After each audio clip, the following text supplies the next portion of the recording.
다 함께 일어나 찬송하심으로 주연절 제2주일 예배를 하나님 앞에 드리시겠습니다.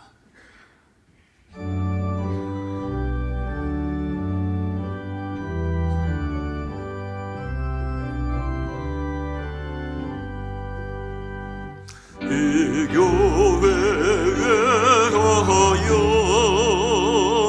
눈물과 기도로 내 생명 다하기까지는 봉사합니다.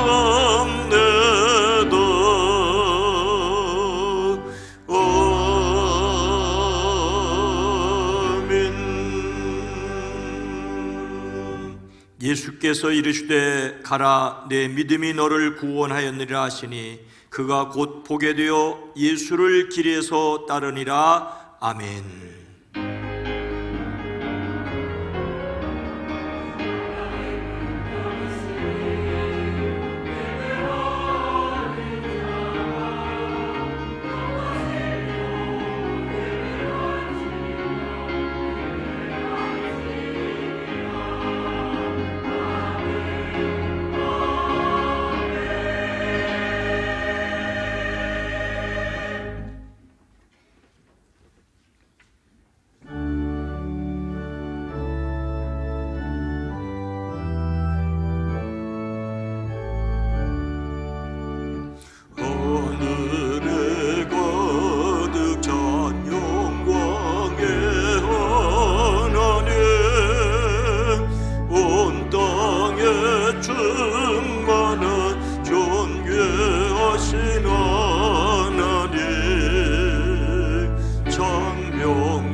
죄와 권능으로 언제나 우리를 지키시는 하나님, 성부와 성자와 성령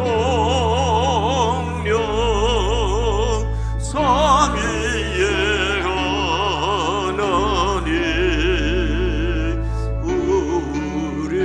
예배를 받아주시옵소서. 사랑이 넘치는 자비하신 하나님, 은혜가 풍성한 구원의 하나님, 참회의 심령의 평안을 주시옵고 죄악과 허물을 용서하여 주소서. 찬송과 영광과 생명 구원의 하나님, 예배를 받아주시옵소서. 연약한 심령은 굳게 세워주시고 우둔한 마음은 지혜롭게 하시고 주의 뜻법대로 참되게 살아가며 주 말씀 따라서 용감하게 하소서. 권능과 지혜와 사랑 은혜의 나님, 우리 예배를 받아주시옵소서. 주 앞에 나올 때 우리 마음 예쁘고 그 말씀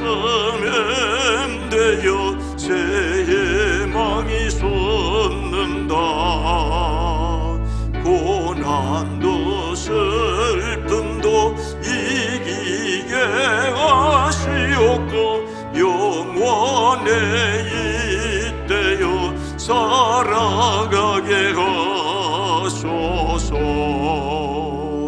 우리의 자랑과 기쁨 생명의 하나님, 우리 예배를 받아주시옵소서.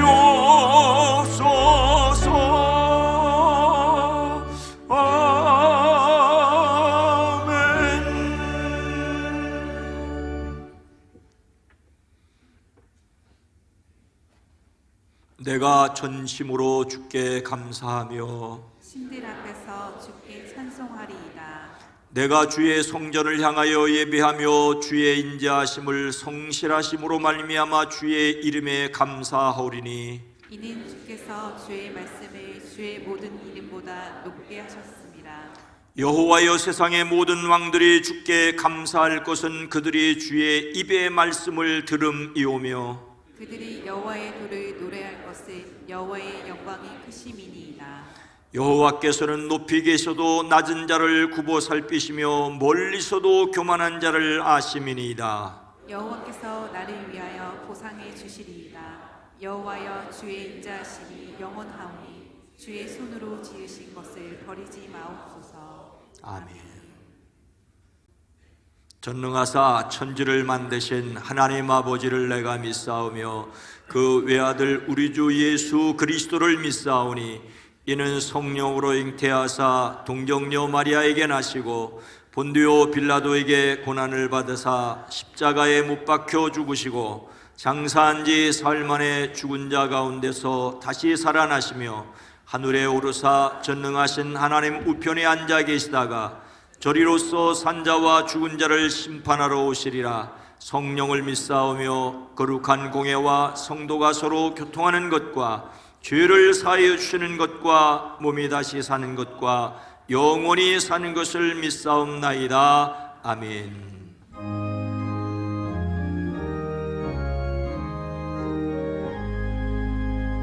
만복에게 원한 하나님, 온 백성 찬송 드리고 저 천사여 찬송하세. 찬송 성부 성자 성령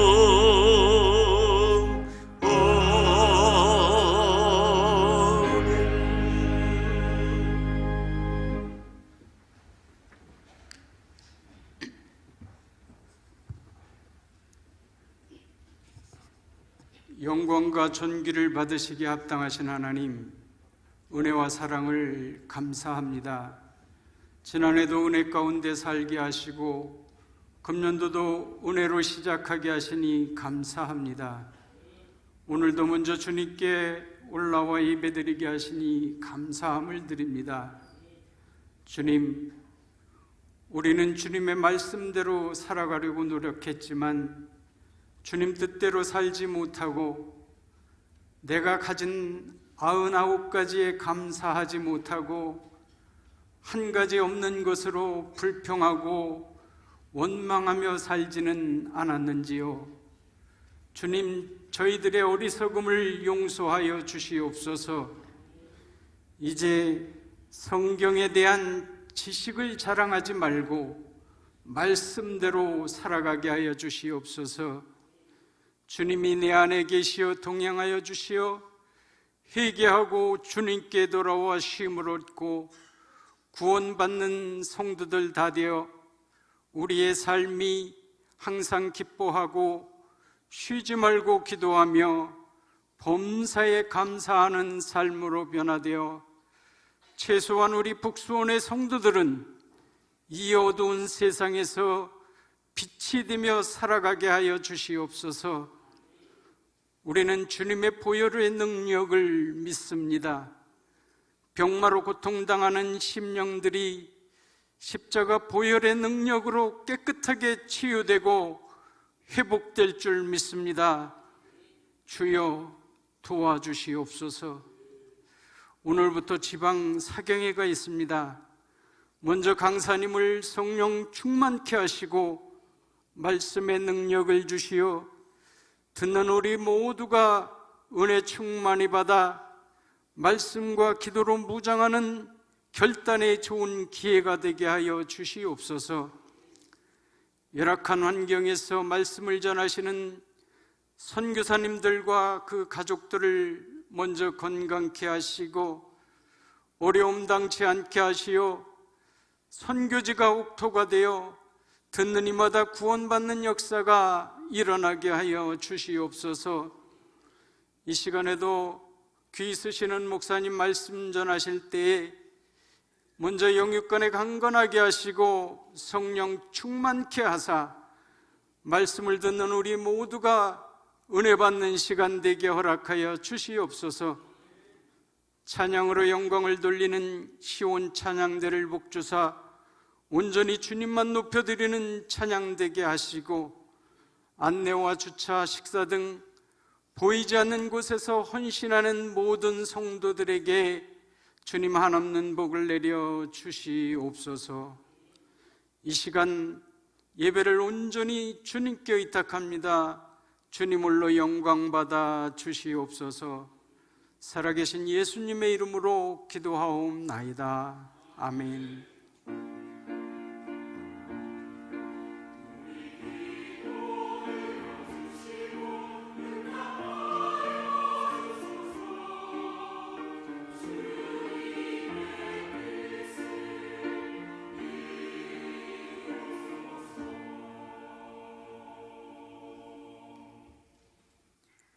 하나님의 말씀은 마가복음 10장 46절에서 52절 말씀입니다. 신약 성경 73면입니다. 마가복음 10장 46절에서 52절 말씀입니다. 그들이 여리고에 이르렀더니 예수께서 제자들과 허다한 무리와 함께 여리고에서 나가실 때에 디메오의 아들인 맹인 거지 바디메오가 길가에 앉았다가 나사렛 예수시란 말을 듣고 소리질러 이르되 다윗의 자손 예수여 나를 불쌍히 여기소서 하거늘 많은 사람이 꾸짖어 잠잠하라 하되 그가 더욱 크게 소리질러 이르되 다윗의 자손이여 나를 불쌍히 여기소서 하는지라. 예수께서 머물러 서서 그를 부르라 하시니 그들이 그 맹인을 부르며 이르되 안심하고 일어나라 그가 너를 부르신다 하매 맹인이 겉옷을 내버리고 뛰어 일어나 예수께 나아오거늘 예수께서 말씀하여 이르시되 네게 무엇을 하여 주기를 원하느냐. 맹인이 이르되 선생님이여 보기를 원하나이다. 예수께서 이르시되 가라 내 믿음이 너를 구원하였느니라 하시니 그가 곧 보게 되어 예수를 길에서 따르니라. 아멘.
아멘. 하나님께 영광을 돌립니다. 찬양으로 섬겨주신 시온 찬양대회도 감사합니다. 박수 한번 해주시죠. 이 시간 예배에 참여한 여러분 모두를 주의 이름으로 환영하고 축복합니다. 우리 앞뒤 옆에 있는 분들과 인사합니다. 주의 이름으로 사랑합니다. 주의 이름으로 축복합니다.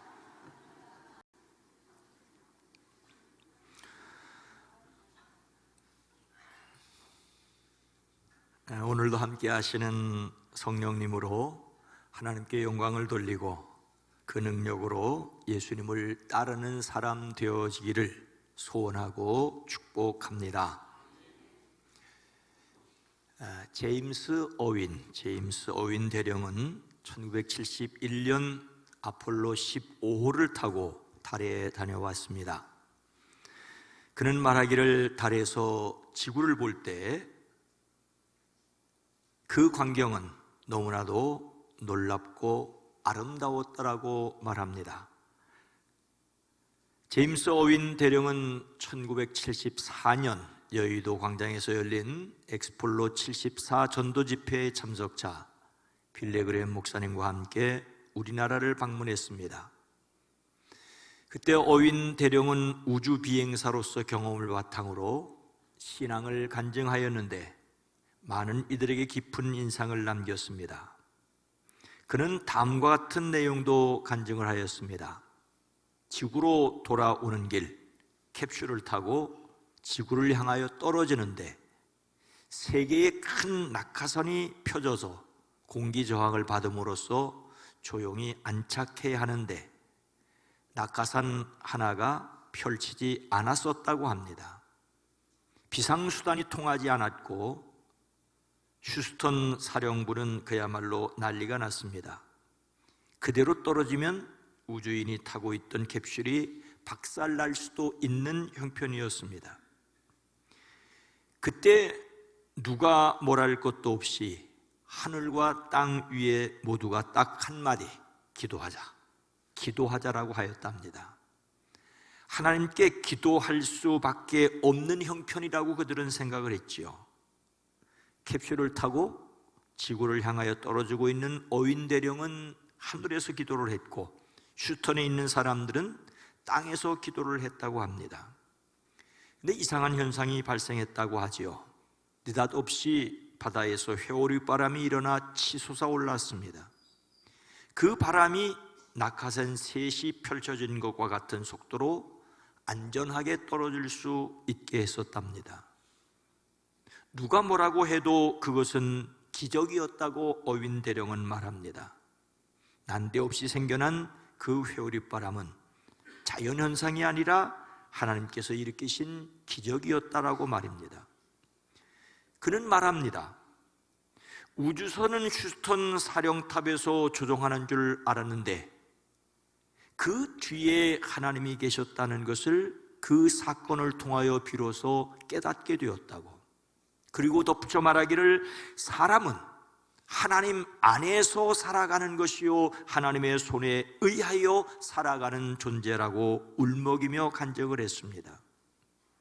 그는 모든 영광을 하나님께 돌리며 감사했습니다. 우리가 하나님께 기도해야 한다는 것을 아는 것이 은혜입니다. 그것이 은혜임을 고백하는 것이 또한 은혜라고 할 수가 있습니다. 우리는 시각장애인 바디메오가 예수님을 만나고 소원을 아뢰고 눈을 뜨고 예수님을 따르는 것을 통하여 은혜를 배우게 됩니다. 그 첫째는 불쌍히 여김을 바라는 것입니다. 48절 말씀입니다. 많은 사람이 꾸짖어 잠잠하라 하되 그가 더욱 크게 소리질러 이르되 다윗의 자손이여 나를 불쌍히 여기소서 하는지라. 예수님과 제자들이 큰 무리와 함께 여리고를 지나가시는 길이었습니다. 여리고는 당시의 교통의 요지였습니다. 오늘날도 이스라엘에서 요르단으로 가는 길목에 있는 중요한 도시 예리코입니다. 이곳에 그곳 사람들에게 잘 알려진 바디메오라는 시각장애인 거지가 길가에 앉아 있었습니다. 바디메오라는 말은 디메오의 아들이라는 뜻인데 엄격하게 말하면 그는 자기 이름이 없었습니다. 그냥 디메오의 아들이라고 불렸고 그것이 그의 이름이 되었습니다. 그는 다른 사람들에게 도움을 간청해야 먹고 살 수 있었습니다.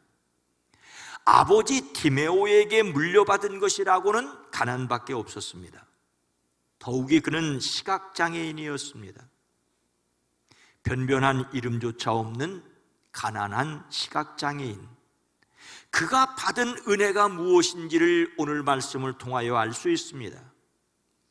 그날도 그는 길가에 앉아서 다른 사람들의 도움을 간구하였습니다.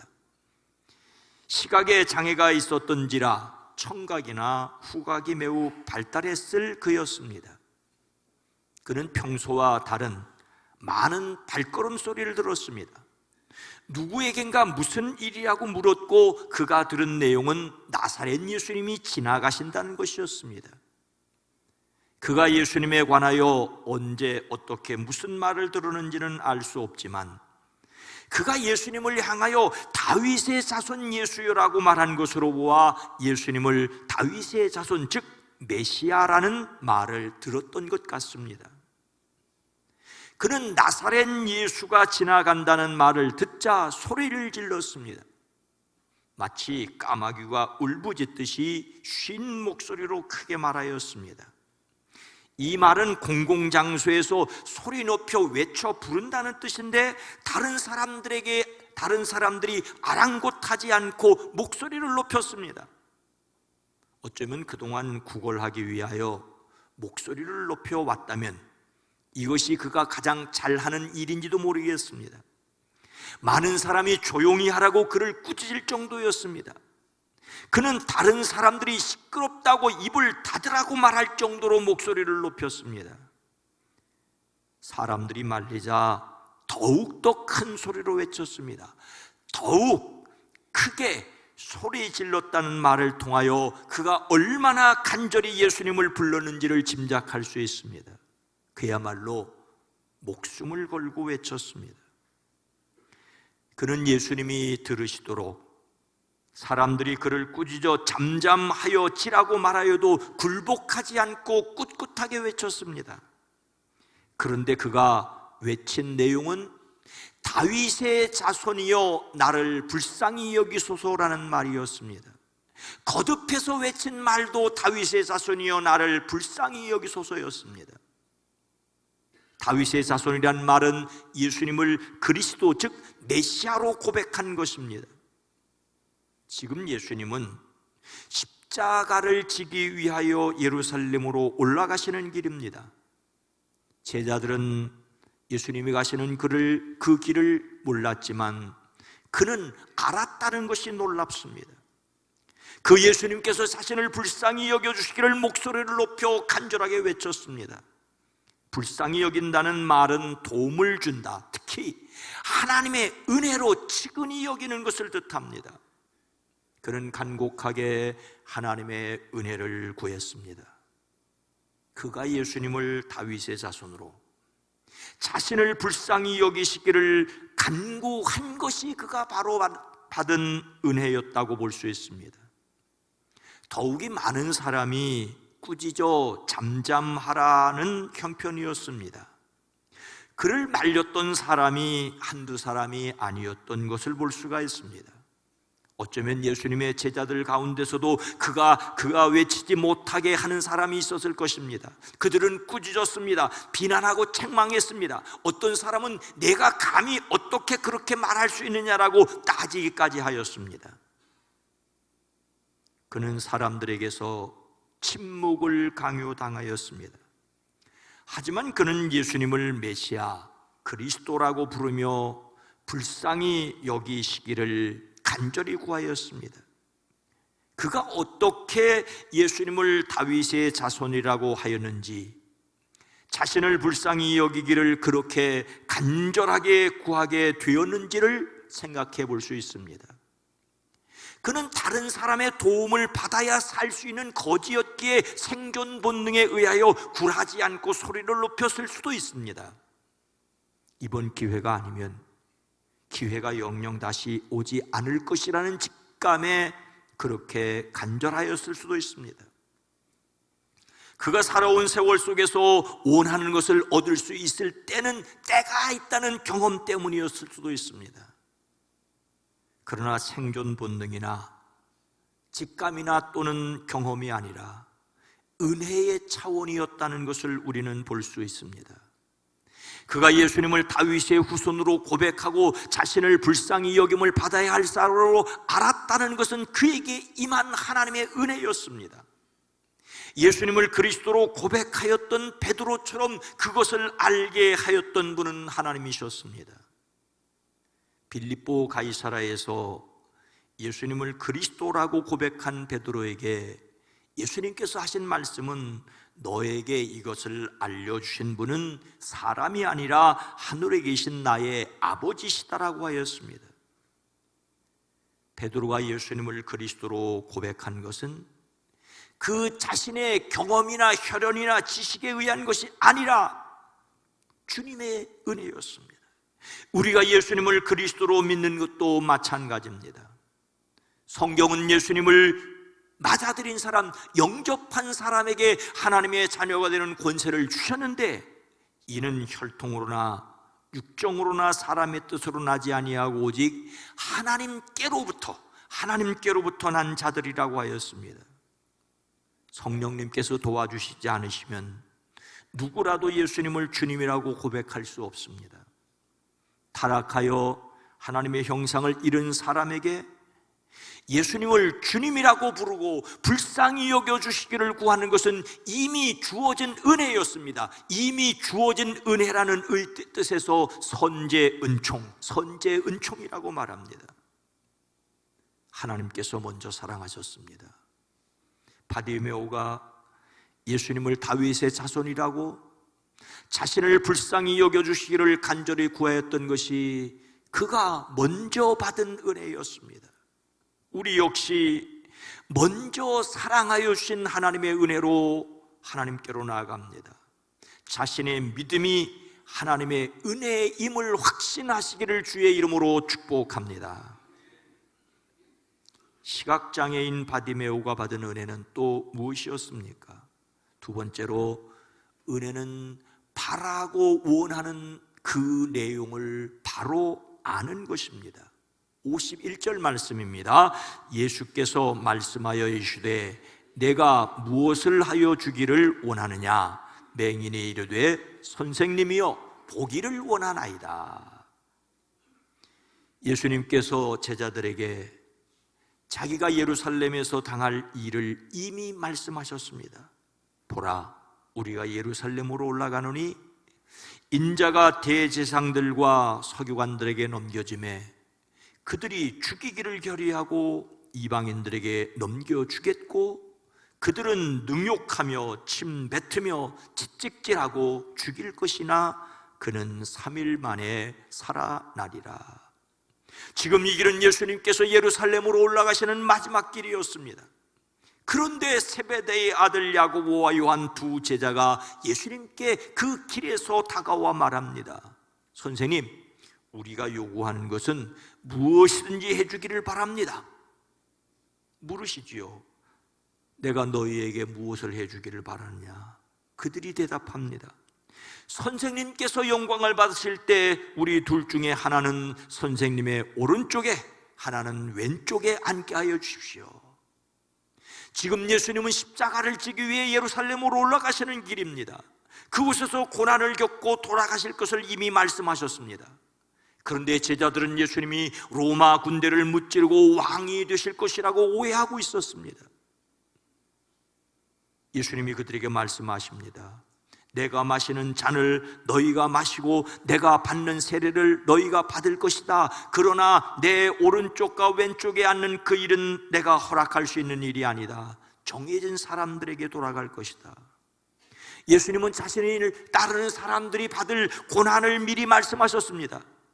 그런데 야고보와 요한이 이런 부탁을 예수님께 했다는 것을 알고 다른 10제자가 그들에게 분이게 하였습니다. 제자들은 모두 자신들이 더 높은 자리에 앉으려고 욕심으로 가득 차 있었던 것입니다. 예루살렘에서 예수님이 왕이 되시면 차지할 자리에 마음이 가득 차 있었습니다. 그래서 선수를 친 야고보와 요한에게 10명의 제자들이 화를 냈던 것이지요.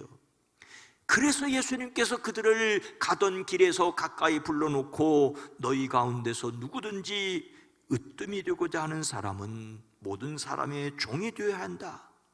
인자는 섬김을 받으러 온 것이 아니라 섬기러 왔으며 많은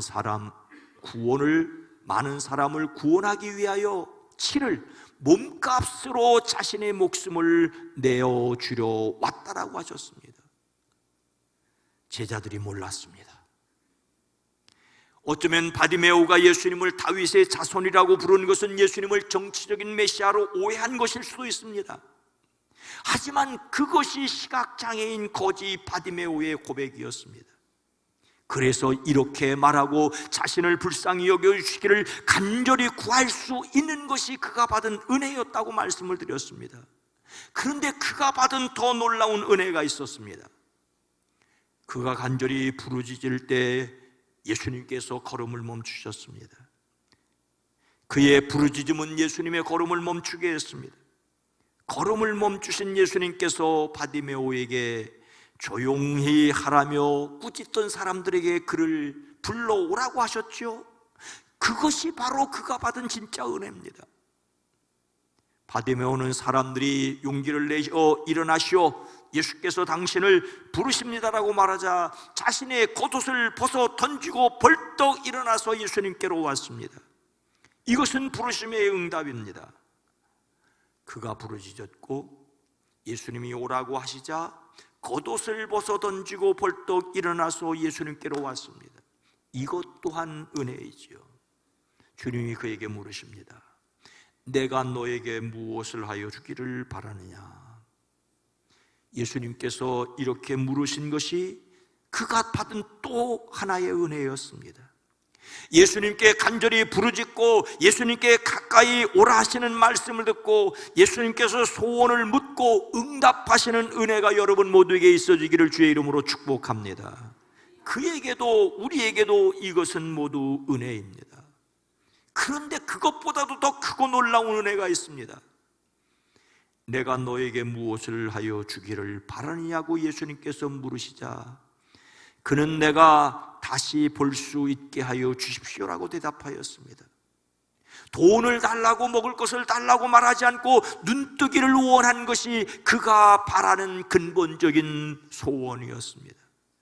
그는 예수님께서 그의 눈을 열어주실 것을 믿었고 그리고 그 예수님께 자신의 소원을 아뢰었습니다.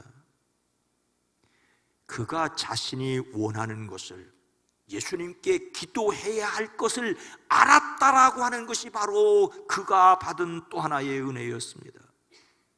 바로 앞에서 제자 야고보와 요한은 예수님께서 왕이 되시면 그 좌우 옆자리를 원하였습니다. 그런 그들에게 예수님께서 너희는 너희가 구하는 것이 무엇인지 모른다.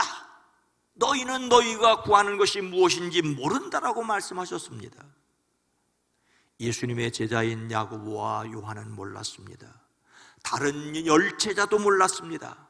그러나 바디메오는 자신의 소원이 무엇인지 예수님께서 이루어 주실 수 있는 소원이 무엇인지를 알고 있었습니다.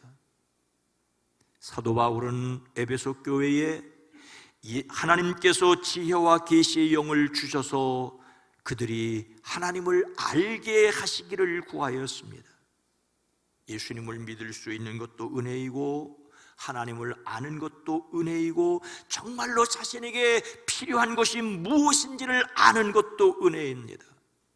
정말로 필요한 것을 아는 지혜를 얻는 은혜가 있어지기를 주의 이름으로 축복합니다. 예수님이 누구신지를 알고 예수님께 아뢰어야 할 자신의 진짜 소원을 아는 것이 큰 은혜입니다. 그런데 그보다도 더 큰 은혜가 있습니다. 세 번째로, 은혜는 보고 예수님을 따르는 것입니다. 52절 말씀입니다. 예수께서 이르시되 가라, 내 믿음이 너를 구원하였느니라 하시니 그가 곧 보게 되어 예수님을 길에서 따르니라. 여리고의 시각장애인 거지 바디메오는 예수님께서 지나가신다는 말을 듣고 다윗의 자손님, 나를 불쌍히 여기소서라고 외쳤습니다. 이렇게 외칠 수 있는 것이 그가 먼저 받은 은혜였습니다. 예수님께서 그에게 무엇을 주기를 바라느냐고 물으시자 다시 볼 수 있게 하여 주십시오라고 말했습니다. 자기가 원하는 것을 정확하게 아는 지혜를 가졌다는데 이것이 또한 은혜였습니다. 그런데 보기를 원한다는 그에게 예수님께서 첫 번째로 하신 말씀은 가라는 것이었습니다. 그의 눈을 고쳐주기도 전에 먼저 가라고 말씀하십니다. 사람의 상식으로는 고쳐주셔야 갈 수 있는 것이 아니겠습니까? 보게 해주셔야 가지요. 보게 해주신다면 가겠습니다라고 할 것입니다. 그런데 예수님 먼저 가라, 내 믿음이 너를 구원하였다라고 하십니다. 이것은 단순히 병 고침이 아니라 그의 존재 전체를 회복하여 주신 것을 말씀하고 있습니다. 그는 이미 믿음으로 구원의 자리에 서 있었던 것입니다. 시력의 회복은 그가 받은 구원의 열매였습니다. 내가 보아야 살 수 있는 존재라고 말씀하신 것이 아니라 이미 너는 살아있는 존재이니 보게 될 것이라고 선언하십니다. 그러니 가라는 말은 떠나가라는 말이 아닙니다. 쫓아낸다는 말이 아닙니다. 그의 믿음을 인정하여 주신 것입니다. 바디메오는 그 순간 여전히 보지 못하는 상태였지만 예수님의 말씀에 자신의 삶을 맡겨야 했습니다. 이것은 보여서 믿는 믿음이 아니라 믿고 움직이는 믿음입니다. 예수님께서 그에게 보면 가라고 말씀하신 것이 아니라 내가 나를 믿었으니 가라고 말씀하셨습니다. 믿으니 가라고 하셨고 믿고 가던 그는 고침을 받았습니다. 그 결과 그는 곧 보게 되어 예수님을 길에서 따르게 되었습니다. 길은 단순히 사람들이 걸어 다니는 길이 아닙니다. 갈릴리에서 여리고를 거쳐 예루살렘으로 올라가는 길도 아닙니다. 성경은 길에 대하여 종종 삶의 방향, 인생의 여정, 제자들의 길을 의미합니다. 예루살렘으로 가는 길은 십자가를 향하여 가는 길이었습니다. 바디메오가 예수님을 길에서 따랐다는 말은 12 제자가 모두 원하였던 높은 자리를 차지하고 안락한 자리에 사는 신앙을 뜻하지 않습니다. 그것은 십자가를 향하여 걷는 것이고 결단과 위험이 따르는 신앙입니다. 바디메오는 길에 앉아 구걸하던 사람이었지만 이제는 예수님과 길을 함께 걷는 사람, 곧 제자가 되었습니다. 시각장애인 거지 바디메오가 예수님을 만나는 이야기 바로 앞에 제자 야고보와 요한이 높은 자리를 요구하는 내용이 있음을 이미 말씀을 드렸습니다. 그런데 바로 또 그 앞에 부자 청년의 이야기가 있습니다. 예수님께서 바로 그 길을 가실 때 먼저 한 사람이 달려와서 그 앞에 무릎을 꿇고 물었습니다. 선하신 선생님, 내가 영원한 생명을 얻으려면 무엇을 해야 합니까? 그는 영원한 생명을 얻기 위해서는 무엇인가를 해야 한다고 생각했습니다. 근데 어찌된 영문인지 예수님께서 그에게 너는 계명을 알고 있을 것이라고 말씀하십니다. 그러자 그는 선생님, 나는 그 모든 계명을 어려서부터 다 지켰다라고 합니다. 예수님께서 그를 눈여겨보시고 사랑스럽게 여기며 너에게는 한 가지 부족한 것이 있다. 가서 내게 가진 것을 다 팔아서 가난한 사람에게 주어라. 그리고 와서 나를 따르라고 하십니다. 그가 모든 계명을 다 지켰다고 할지라도 한 가지 계명을 지키지 않는다면 그 모든 계명을 다 지킨 것이 아니라고 하는 것을 말씀하고 있습니다. 그런데 이 말씀에 그는 울상을 짓고 근심하며 떠나갔습니다. 그에게는 재산이 많았기 때문입니다. 예수님께서 제자들에게 부자가 하나님 나라에 들어가는 것보다 낙타가 바늘기로 지나가는 것이 더 쉽다라고 하십니다. 제자들은 놀라서 그렇다면 누가 구원을 받을 수 있겠습니까? 라고 서로 말하였지요. 예수님께서는 사람에게는 불가능하나 하나님께는 그렇지 않다. 하나님께는 모든 일이 가능하다고 말씀하십니다.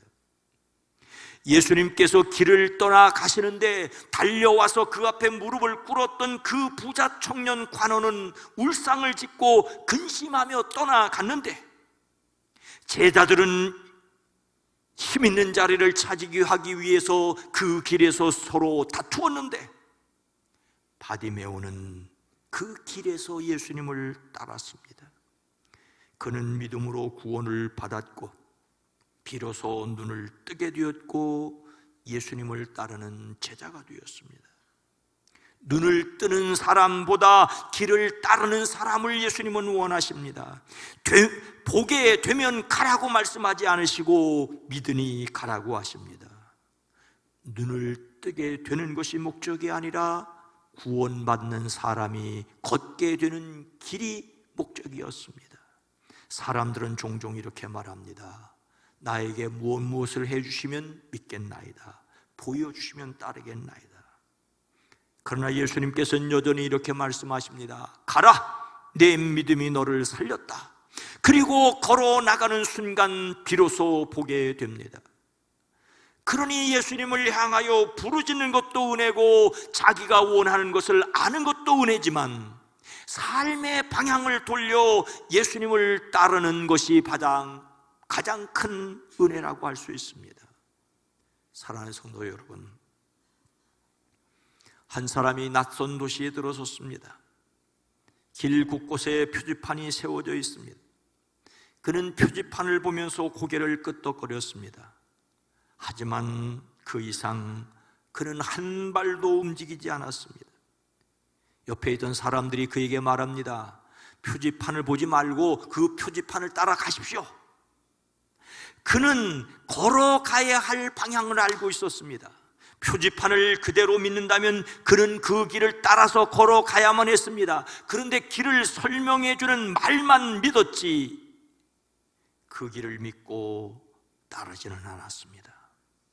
우리가 길 안내판을 보는 이유는 그 내용을 이해하기 위한 것이 아니라 그 안내판을 따라 그 길을 걸어 마침내 목적지에 도착하기 위해서가 아닙니까? 바디메오는 눈만 뜬 것이 아니라 길 위로 올라섰습니다. 신앙은 표지판을 바라보는 것이 아니라 예수님과 함께 길을 걷는 것입니다. 이것이 예수님을 만나 그 길을 따르는 은혜입니다. 주님을 만난 사랑하는 성도 여러분, 주님의 길을 걷는 은혜를 누리시기를 주님의 이름으로 축원합니다.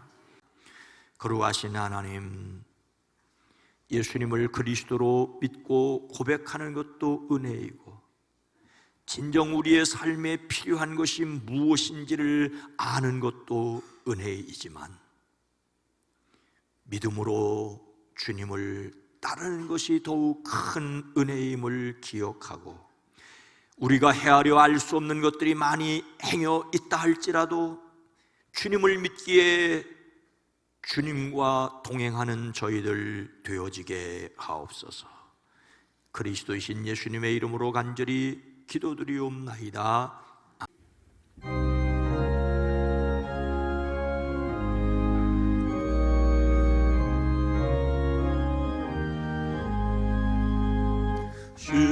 십자가를 질 수 있나 주가 물어보실 때 죽기까지 따르오리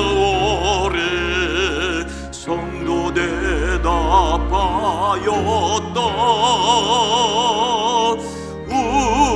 우리의 심령 주의 것이니 주님의 영상 만드소서. 주인도 따라 살아갈 동안 사랑과 충성 늘와 채워래다. 너는 기억하고 있나 구원받은 강도를 그가 회개하였을 때 나고 노락받았다.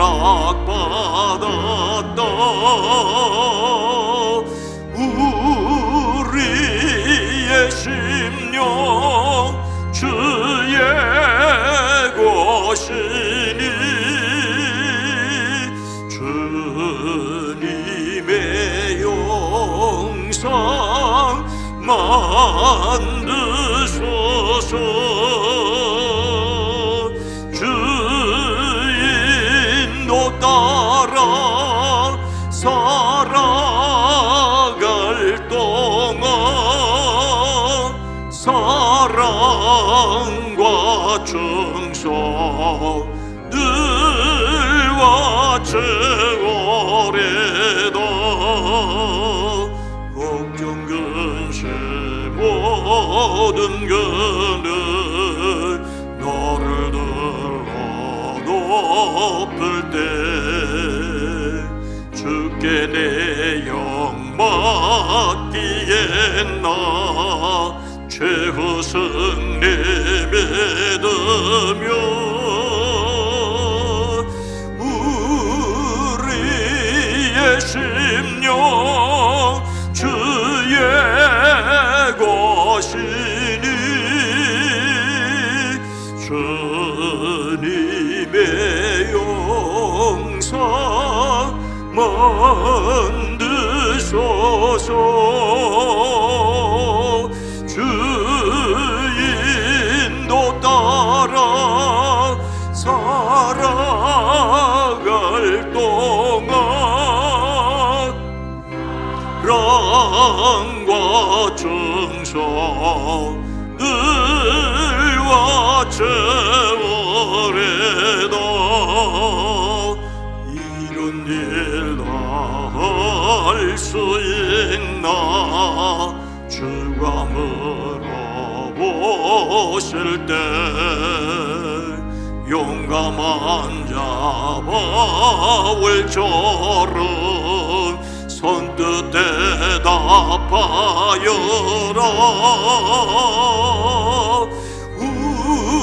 우리의 심령 주의 것이니 주님의 영상 만드소서. 주인도 따라 살아갈 동안 사랑과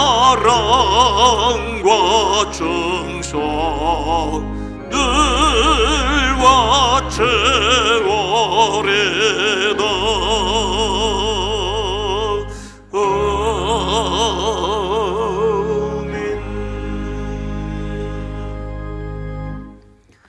하나님 아버지 은혜와 사랑을 감사합니다. 2026년을 펼쳐주시고 세 번째 주일 함께 나와 예배하며 찬송하며 기도할 수 있게 하시니 감사합니다. 우리가 살아온 날들이 은혜이고 살아갈 날들이 또한 은혜임을 고백합니다. 은혜임을 고백할 때 때를 따라 돕는 은혜를 경험케 하옵소서. 이 시간 우리의 마음을 드립니다. 시간을 드립니다. 정성을 드립니다. 주님 받으시옵소서. 아벨과 그 예물을 받으셨던 것처럼 우리를 받아 주시옵소서. 10의 1조를 구별합니다. 감사의 예물을 드립니다. 선교를 위해, 장학을 위해, 비전을 위하여 드립니다. 주일원금으로, 경무로, 일천 번제로 드립니다. 주님 영광 받아 주시옵소서. 이 시간 이 예배를 위해 찬양대로 섬깁니다. 연주자로 섬깁니다. 헌금 우리의 안내를 위해, 새가족을 위해, 방송을 위해, 주차를 위해, 제자주일 애찬 준비를 위해 섬기는 손길들이 복되게 하옵소서. 우리에게 유아유치부, 어린이부, 청소년부, 젊은이부, 사랑부를 주심을 감사합니다. 말씀을 섬기는 이들과 그 말씀을 듣는 이들과 위하여 기도하는 이들에게 복되게 하옵소서. 이제 새로운 학교에 진학하는 이들, 또 한 학년씩 올라가는 일을 준비하는 이들 모두 복되게 하옵소서.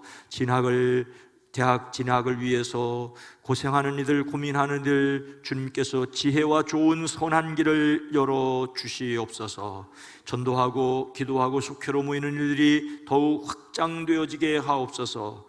우리를 대신하여 오지나가는 선교사들과 비전교회와 출신 목회자들의 목양지가 푸르게 하옵소서. 주여, 주의 도우심을 간구합니다. 연약한 가운데 있는 이들을 치료하여 주시옵소서. 회복시켜 주시옵소서. 이 나라, 이 민족, 이 백성을 긍휼히 여겨 주시옵소서. 이제 오늘 오후부터 지방 사경회가 있습니다. 세우신 강사 목사님 참여하는 이들, 참여할 우리 수원 지역 장안 지방회의 모든 교회들 오고 가는 일들이 안전하게 하시고 은혜 받는 일에만 집중할 수 있도록 모든 삶의 형편을 다스려 주시옵소서.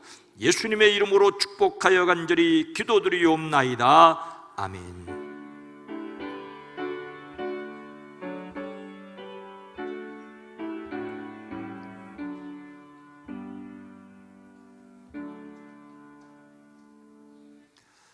여러분 모두를 다시 한번 주의 이름으로 환영하고 축복합니다. 건강한 교회, 행복한 세상을 위하여 기도합니다.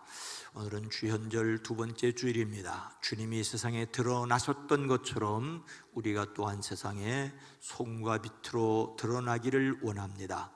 1월의 주제 성품은 근면, 골로새서 3장 23절이 요절입니다. 함께합니다. 무슨 일을 하든지 마음을 다하여 주께 하듯 하고 사람에게 하듯 하지 말라. 아멘. 교회학교, 어린이부, 겨울 성경학교, 청소년부 연합수련회, 젊은이부 연합수련회가 있습니다. 참여하는 어린이, 청소년, 젊은이들 위해서 기도해 주시기 바랍니다. 속회를 위해서 기도해 주시기 바랍니다. 속장 준비 모임이 있습니다. 매주 화요일 저녁에 성경 통독 모임이 있고 문제로 푸는 성경 통독도 함께 참여해 주시기 바랍니다. 오늘은 셋째 주일로 주일 애찬이 있습니다. 주일 애찬 준비를 위해 섬기는 7온유 지역에 감사를 드립니다. 지역장님과 속장님들과 함께하는 분들이 감사를 드립니다. 오늘 애찬을 하신 뒤에 1시 반에 이 자리에 모이시는 게 아니고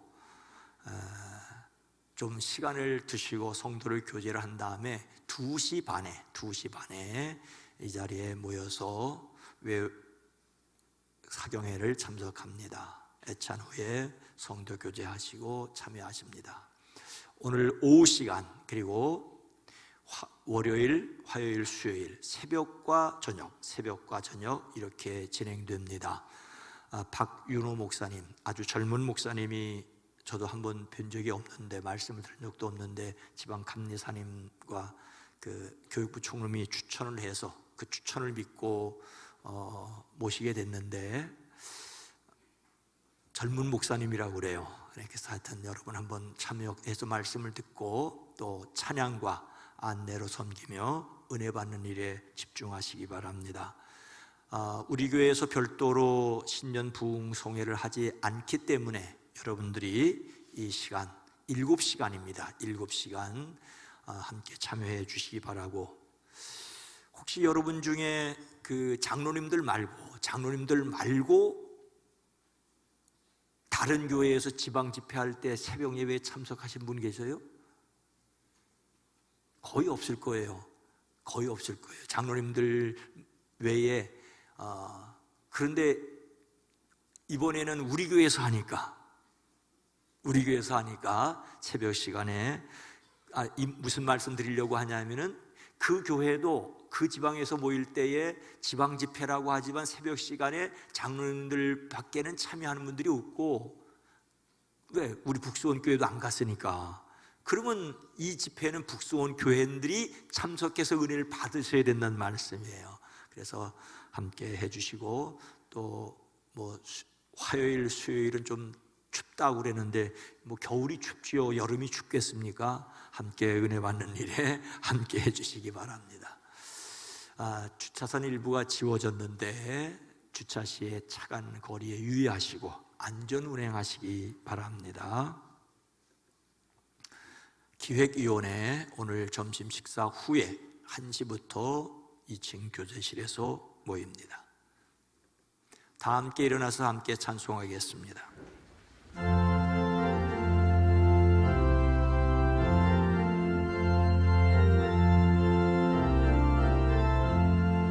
주여 복을 구하오니 편히 가게 하시고 사람마다 주내로 이기도록 하시고 광야 같은 세상에서 항상 인도하소서. 주의 복된 말씀 듣고 무한 감사합니다. 구원 받은 주의 성도 열매 맺게 하시며 하나님이 우리 함께 항상 계시옵소서.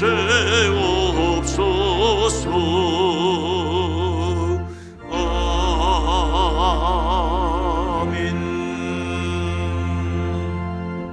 하나님의 은혜로 예수님을 그리스도로 믿고 간구할 수 있음을 확신하십시오. 아멘. 성령님의 도우심으로 인생길에서 예수님을 바라보고 따르겠습니다. 이제는 우리 구주 예수 그리스도의 은혜와 하나님 아버지의 놀라우신 사랑하심과 성령님의 감화감동 내주 교통하심이 사랑하심을 입은 온 성도들 위에 이제로부터 영원토록 함께 계시옵기를 간절히 축원하옵나이다. 아멘.